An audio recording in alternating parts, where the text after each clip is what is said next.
Abraham Lincoln once said that if he had 8 hours to chop down a tree, he'd spend 6 sharpening his axe. As litigators, we can learn a lot from this quote. There's nothing like preparation to make the difference when you're getting ready for trial or presenting an argument to the court. Even after 30 years of practice, I still start to prepare for every deposition by pulling out a legal pad and writing down Roman numeral I, background. I always start with an outline, and I always start generally because I'm continually amazed in depositions at the great information you get when you ask general questions.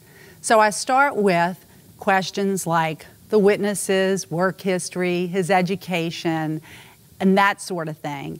And if there's a particular issue in a case, like in a commercial litigation case, where the witness is saying that he's not sophisticated, it's always good to find out the professional organizations he belongs to, the books he reads, the manuals he consults, the licenses he holds, because answers to these general questions that you start with can show that this allegedly unsophisticated witness is very savvy indeed. Other transactions he's been involved with is also a good topic for these types of general questions. And focusing on the general questions also helps me start to think about the specific issues I need to address with the witnesses. It's no different when I'm preparing for an oral argument.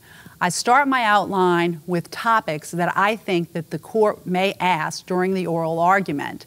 So if there's a particular question, those would be my Roman numerals in the outline, and then I would fill in the subtopics with the facts that support the particular issue or the evidence that's been adduced if it's an appeal, and of course the legal arguments.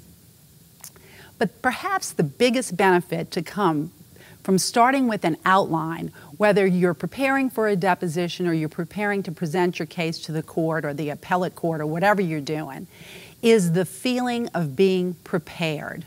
If you feel self-confident because you feel prepared, you're more likely to be successful. Motivational speakers often say that success is where opportunity and preparation meet. Your client is providing you an opportunity, and it's your job to provide the preparation.